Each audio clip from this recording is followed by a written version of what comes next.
Nous y sommes. Nous y sommes à l'addition et à la soustraction de fractions. Euh, Ce moment tant attendu, ce moment un petit peu craint, hein, c'est pas facile d'additionner et de soustraire des fractions, mais vous allez voir qu'on a mis tout ce qu'il fallait en place pour que ça se passe tout à fait bien. Alors avant de passer à l'addition et soustraction de fractions proprement dit, j'aimerais faire un petit parallèle avec ceci. Comment faites-vous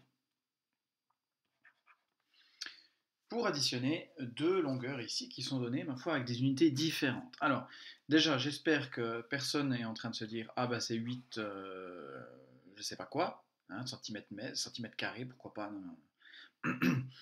Euh, j'ai une longueur qui est donnée en centimètres, j'ai une autre longueur qui est donnée en mètres. Je ne peux pas tel quel additionner ces deux valeurs, hein, parce que c'est pas la même chose. D'une part j'ai des centimètres, d'autre part j'ai des mètres. Donc comment vous faites pour faire ça?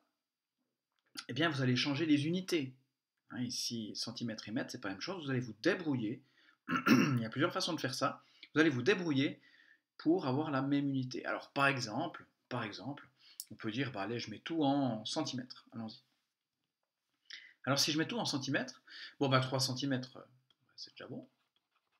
Et puis 5 mètres, eh bien, étant donné que les centimètres sont 100 fois plus petits, il y en a 100 fois plus, donc ça fait 500 centimètres.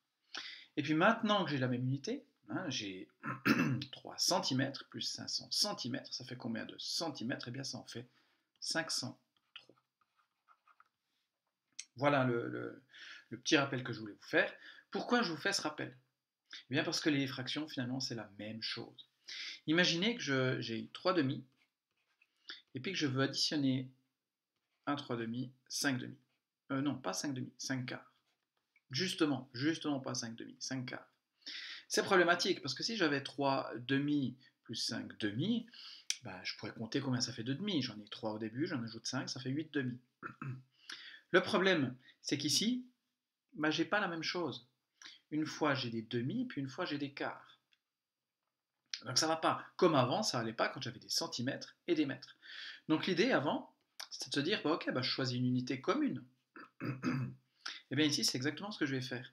J'ai des demi et des quarts, mais je sais que je peux choisir un autre dénominateur, un dénominateur qui serait commun aux deux fractions. Par exemple, 4.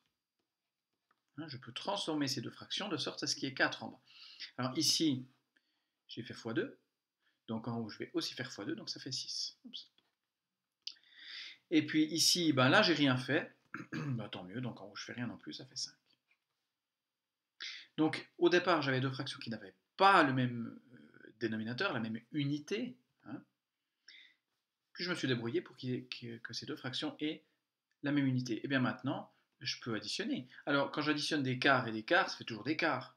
Quand j'additionne des voitures et des voitures, ça fait des voitures. Ça peut se transformer en autre chose. Donc ici, si j'ai des quarts et des quarts, ça va rester des quarts. Et j'en ai combien d'écarts?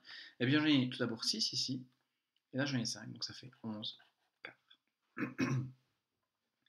Et ainsi, vous avez la méthode pour additionner et soustraire les fractions. Et qui est donc, que je mets vraiment en parallèle avec cette façon que ça vous le faites depuis un moment, pour additionner par exemple des longueurs données avec des unités différentes. Donc voilà vraiment ça. Première étape, on met ce qu'on appelle le dénominateur commun, on se débrouille pour avoir la même chose en bas. Deuxième étape, on additionne ce qui est en haut, pas ce qui est en bas. Ce qui est en bas, ça me dit juste ce que j'ai. C'est pas des centimètres, c'est pas des autos, c'est des quarts. Voilà. Alors, on va peut-être écrire cette règle, puis ensuite je vais vous donner quelques exemples. Donc, comment on additionne des fractions? Première étape, donc on se débrouille pour mettre au dénominateur commun. Donc, ça veut dire quoi le dénominateur commun? C'est-à-dire je me débrouille pour avoir, pour mes deux fractions, le même dénominateur, ici 4. 4, c'est le PPMC de 2 et 4, hein, le plus petit multiple commun. Voilà pourquoi on les avait fait plus tôt dans l'année. Donc ça, c'est la première étape, mise au dénominateur commun. Deuxième étape, une fois qu'on a le même dénominateur, ben là c'est facile, on additionne les numérateurs. Ce qui est en haut, ce qui est en bas, ça reste tel quel. Hein. C'était des quarts, j'en avais 6 Ici, c'est des quarts aussi, j'en ai 5. Au total, j'ai 11 quarts. Donc, addition des numérateurs. Puis voilà, c'est juste ça. Alors, qu'en est-il de la soustraction? Ben, on a un mot pareil. Évidemment, une petite différence quand même. Au lieu d'additionner, on soustrait.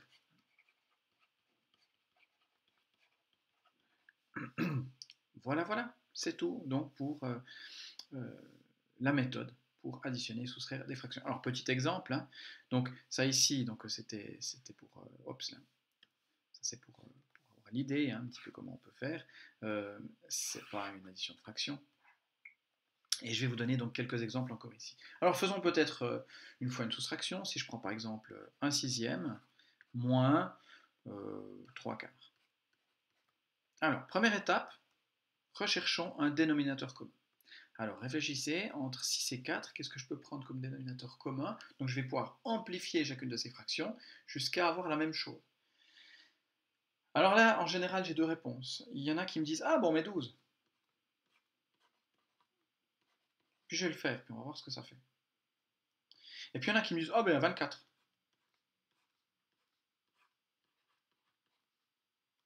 Qui est juste aussi, hein. Alors, comment je fais pour aller à 12? Là, j'ai multiplié par 2. Donc en haut, je multiplie par 2, ça fait 2. Ensuite, ici, pour aller de 4 à 12, j'ai multiplié par 3. Donc en haut, je multiplie aussi par 3, ça fait 9. Donc j'y arrive bien. Et puis ici, par contre, 6 pour aller à 24, j'ai multiplié par 4. Donc en haut, ça fait 4. Et puis pour aller de 4 à 24, j'ai multiplié par 6. Donc en haut, ça fait 18. Donc on voit que les deux fonctionnent, hein, puis je vais arriver. Alors est-ce que je vais arriver à des réponses différentes? On va voir. Alors faisons-le l'un après l'autre. Hein. Déjà, si je fais 2 douzièmes moins 9 douzièmes, bon, alors ici, ça donne un nombre négatif, c'est pas bien grave. Hein. 2 moins 9, ça fait moins 7 douzièmes. Voilà ma réponse. C'est une fraction irréductible, je peux m'arrêter là. Je vous rappelle que le signe moins, je peux mettre en haut, je peux mettre au milieu, je peux mettre en bas, c'est complètement égal. Qu'en est-il de ce calcul-là? Eh bien, si j'ai 4 24e et que j'enlève 18 24e, ça fait moins 14 24e. Et là, vous allez me dire, ouh, mais c'est pas la même chose, c'est pas normal. Oui, mais je peux simplifier cette fraction. Je peux la simplifier par 2 et je retombe en faisant ça sur 7 douzièmes. Donc je retombe bien sur la même chose que ce que j'avais ici. Donc le conseil que je peux vous donner, c'est si possible chercher un dénominateur commun pas trop grand. Parce que si vous choisissez pas le plus petit, eh bien vous aurez du travail ensuite de réduction, de simplification. Ça ne veut pas dire qu'ici on n'a pas à simplifier. Les deux exemples que je vous ai donnés ici, il n'y avait pas de simplification, mais quelquefois il faut encore travailler pour simplifier tout ça. Alors ce n'était pas le cas ici, mais de toute manière, si vous choisissez un dénominateur plus grand, vous aurez plus de travail. Voilà. Je vais encore vous donner deux exemples. Un exemple qui peut-être pourrait vous perturber dans la suite, si je fais le nombre 5 plus 2 tiers, par exemple. Comment on fait ça? Parce que 5, c'est pas une fraction. Alors ce qu'il faudrait, c'est la transformer, hein, c'est transformer ce nombre en fraction. Qu'est-ce qu'on peut me donner comme fraction qui vaut 5? On peut par exemple dire, ah bah c'est 5 sur 1. Ça c'est toujours possible. Attention, pas 1 sur 5, hein, mais 5 divisé par 1, ça fait 5. Super. Donc quel dénominateur commun je peux choisir? Je peux choisir 3. Et maintenant, ici, j'ai multiplié par 3. Donc en haut, je vais aussi multiplier par 3 et ça donne 15. Donc 15 tiers plus 2 tiers, ça fait 17 tiers. Voilà. Donc pensez-y, si vous avez, je vous montre comme c'était au début, si vous avez un nombre entier plus une fraction, vous pouvez toujours dire, ah, je rajoute comme ça, je rajoute sur 1. Et puis ensuite, j'applique la méthode que je vous ai donnée. Dernier exemple que je voudrais vous donner, qu'en est-il si j'ai plusieurs fractions comme ça, par exemple 3 fractions à additionner? Comment je vais gérer ça? Alors, additionner ou soustraire d'ailleurs. Hein. Alors, il y a plusieurs façons de faire ça. Soit vous dites, bon, ok, je m'occupe déjà de ça ici, par exemple. Je fais ce calcul, je vais calculer ce que ça fait comme fraction, puis après, je ferai plus 3 quarts. Donc, je fais en 2 étapes. Ou alors, vous dites, je fais tout en une fois, puis c'est peut-être ce que je vais faire ici. C'est-à-dire, je cherche un dénominateur commun directement pour les 3 fractions, puis ensuite, je vais additionner les 3 numérateurs. Donc ici, qu'est-ce que j'ai comme dénominateur commun? Je vous laisse réfléchir. Hein. Alors, bon, entre 2 et 3, c'est 6, hein, j'ai pas plus petit. Puis 6 et 4, ça pourrait être 12. Alors oui, il y a aussi 24, il y en a aussi plein d'autres.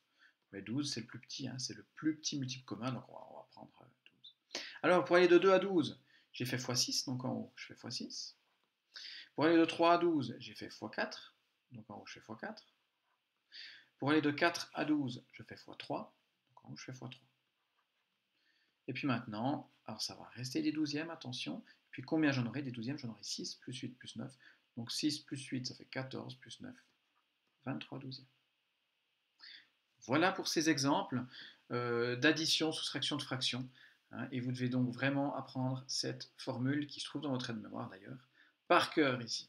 Ça ici, c'est ce qu'il y a à apprendre par cœur et vous allez en faire quelques petits kilomètres dans les exercices à venir. On s'arrêtera pour cette année à l'addition et à la soustraction. C'est le plus dur. Donc je vous ai averti au début du chapitre que ce serait des choses difficiles. Ben, finalement, c'est que, entre guillemets, que ça. Mais vous verrez que multiplication, division, alors vous le verrez l'année prochaine, mais ce sera beaucoup plus facile.